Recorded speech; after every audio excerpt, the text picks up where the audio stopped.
Comma తురాణం నా సిగ్గు నా లజ్జ నా భయం అని ఓ పెద్దాయన చెప్పిన స్టార్ కమెడియన్ వేణుమాధవ్ ఇంకా బాగా చెప్పారు.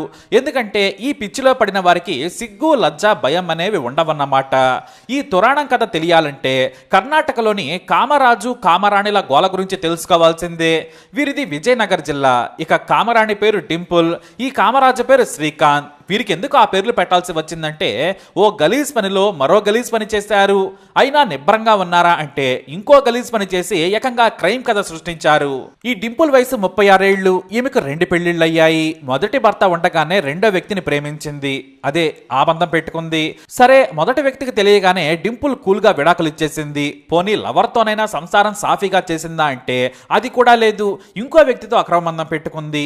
ఆ రెండవ భర్త కూడా ప్రేమించి మరీ పెళ్లి చేసుకున్నా వదిలేశాడు. చివరకు నువ్వు కాకపోతే ఇంకోడో అన్నట్టుగా ప్రవర్తించింది. సింపుల్ గా అతడికి కూడా విడాకులు ఇచ్చేసింది. అయితే ఈమె ఎంత సులువుగా మొగుళ్లను ఎలా వదిలేస్తుంది, మగాళ్లను ఎలా పడుతుందనే కదా మీ డౌట్. దానికి ఒక కారణం ఉంది. ఈ డింపుల్ కు ప్రాథమిక ఆరోగ్య కేంద్రంలో మంచి ప్రభుత్వ ఉద్యోగం ఉంది. జీతం 80,000. సరే, అది పక్కన పెట్టినా డింపుల్ బాగానే ఉంటుంది. కరెక్ట్ గా మేకప్ వేస్తే హీరోయిన్ లా ఉంటుంది. ఆమె అందం గురించి ప్రాథమిక ఆరోగ్య కేంద్రంలోకి వచ్చే వారందరికీ కూడా తెలుసు. అంతలా బ్యూటీ మెయింటైన్ చేస్తుంది ఈ డింపుల్. అయితే 2 ఏళ్ల క్రితం ఈ డింపుల్ ఉలవట్టి గ్రామ హెల్త్ సెంటర్ ఆఫీసర్ గా పనిచేస్తూ ఉంది. ఆ పక్క గ్రామంలో ఉంటాడు నెల్లుకుదురు గ్రామ హెల్త్ సెంటర్ ఆఫీసర్ శ్రీకాంత్. వీరిద్దరూ కూడా హగరిబొమ్మ నగళ్ళి తాలూకాలో తరచూ కలుస్తూ ఉండేవారు. ఎందుకంటే వారికి వారంలో 2 రోజుల ఉన్నతాధికారులతో మీటింగ్ ఉండేది. పైగా మందుల పంపిణీకి కూడా వారే వెళ్లేవారు. అప్పుడే ఈ ఆఫీసర్ శ్రీకాంత్ కు ఈ లేడీ ఆఫీసర్ బ్యూటీ చూసి మతిపోయింది. ఎక్కడో వెండి తెరపై వెలగాల్సిన అందం ఈ హెల్త్ సెంటర్ లో ఉంటుందేంటా అనుకున్నాడు. చూపులు విసిరాడు. ఇక అప్పటికే భర్త లేక మంచి విలుకాడి కోసం ఎదురు చూస్తూ ఉంది డింపుల్. ఆమె టేస్ట్ కు తగ్గట్టుగా శ్రీకాంత్ కనిపించాడు. భారీ పర్సనాలిటీ ఉన్న శ్రీకాంత్ ను ఆమె కూడా ఇష్టపడింది. ఇద్దరికి బంధం మొదలైంది. ఇక్కడే ఇంకో ట్విస్ట్ ఉంది. ఈ శ్రీకాంత్ కి భార్య, బంగారం లాంటి పిల్లలు ఉన్నారు. కానీ డింపుల్ అందం చూసి ఆ లోయలో పడిపోయాడు. మరి ఆ లోయలోకి దిగడమే కానీ పైకి వచ్చే దారి ఉండదు కదా. ఇక భార్యకు తెలియకుండా డింపుల్ తో కలిసి తాలూకా కేంద్రంలోనే సంసారం మొదలు పెట్టాడు. ఎక్కువగా డింపుల్ తోనే గడిపేవాడు. అతని భార్య గొడవ పెట్టుకున్నా సరే బెదిరించి మరి డింపుల్ తో ఉండడం మొదలు పెట్టాడు. ఎవ్వరు చెప్పినా వినలేదు. సీత అయిపోయాడు. కానీ మరో ట్విస్ట్ ఇచ్చాడు. నాకు పిల్లలు కావాలి, డింపులు కావాలని తెగేసి చెప్పాడు. ఇక శ్రీకాంత్ కు చెప్పేది లేక ఏమీ చేయలేకపోయారు. అయితే కొన్నాళ్ల పాటు ఇద్దరు కలిసిన్నారు. ఏడాది క్రితం అఫీషియల్ గా పెళ్లి కూడా చేసుకున్నారు. అంటే శ్రీకాంత్ కి ఇది 2వ పెళ్లి. ఇక డింపుల్ కు ఇతడు 3వ మనమదుడు అన్నమాట. అంటే 3వ భర్త. ఇలా శ్రీకాంత్ 2 ఫ్యామిలీలను మెయింటైన్ చేస్తూ ఉన్నాడు. కానీ డింపుల్ కాస్త వెరైటీ మనిషి. ఎలా అంటే తనకు పెళ్లి చేసుకున్నా సరే మరొక మగాడు సీక్రెట్ గా కావాలి. అదే ఆమె వీక్నెస్. అప్పుడే మరో యువకుడితో చనువుగా ఉండడం మొదలుపెట్టింది. తన డ్యూటీకి శ్రీకాంత్ వెళ్ళినప్పుడు మరో యువకుడితో చనువుగా ఉండడం శ్రీకాంత్ చూశాడు. అంతేకాదు తాను లేనప్పుడు, అలాగే తన మొదటి భార్య దగ్గరకు వెళ్ళినప్పుడు సదరు యువకుడు రాత్రి సమయంలో కూడా వస్తున్నాడని తెలుసుకుని రగిలిపోయాడు. ఈ విషయమై ఇద్దరి మధ్య గొడవలు జరుగుతూ ఉన్నాయి. అది కూడా పతాక స్థాయికి చేరాయి. పైగా తన ఇద్దరు పిల్లల మీద శ్రీకాంత్ అతిగా ప్రేమ చూపిస్తున్నాడని డింపుల్ రగిలిపోయేది. అందుకేనేమో మరో యువకుడితో 4వ సంబంధం పెట్టుకుంది. వాస్తవానికి మొగుడు ఉండగానే మరొకడితో ఎంజాయ్ చేయడం ఆమెకు సరదా కాబోలు. ఇప్పుడు కూడా శ్రీకాంత్ని పెళ్లి చేసుకుని కొత్తగా ఎంజాయ్ చేయడం మొదలు పెట్టింది. పాపం శ్రీకాంత్కి ఈ విషయం తెలియదు. ఇద్దరి మధ్య గొడవలు జరుగుతూ ఉన్నాయి. నన్ను పెళ్లి చేసుకుని నువ్వెందుకు ఇలా మరో యువకుడితో చనువుగా ఉంటున్నావు? ఇదేం పద్ధతిని నిలదీశాడు.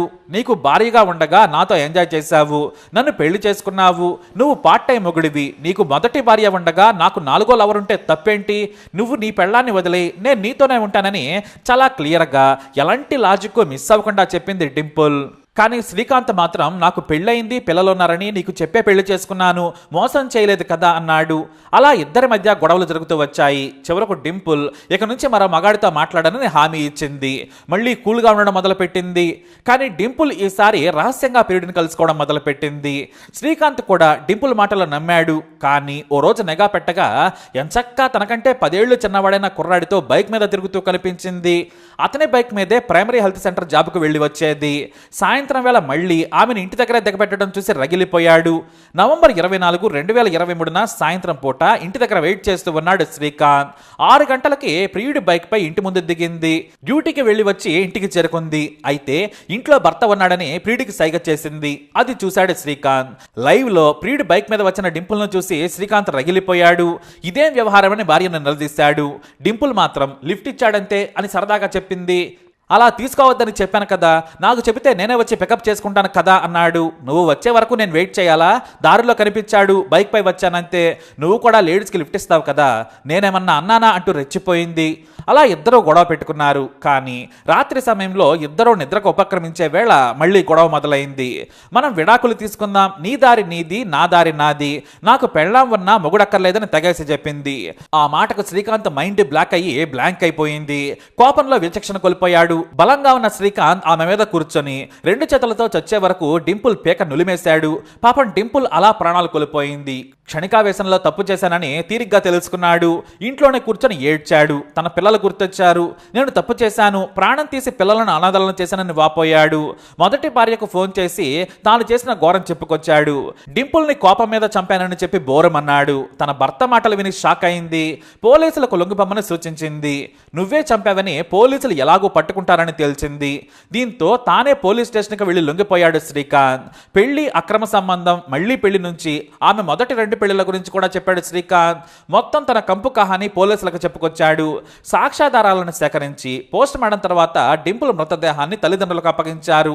అలా డింపుల్ కామ కోరికలు, నిలకడలేని మనస్తత్వం, నిత్యం కొత్త మగాళ్లతో సాన్నిహిత్యం కోరుకునేది. అలాగే పెళ్ళైనాక కూడా చేసింది. ఇది తట్టుకోలేక చంపేశాడు శ్రీకాంత్. కానీ నేరం నేరమే. ఇప్పుడు జైలుకెళ్లి తన భార్య, 2 పిల్లలను అనాథలను చేసి చెప్పకూడదు తింటున్నాడు. మరి ఈ డింపుల్ స్టోరీపై మీరేమంటారు? మీ అభిప్రాయాన్ని కమెంట్ ద్వారా తెలియజేయండి.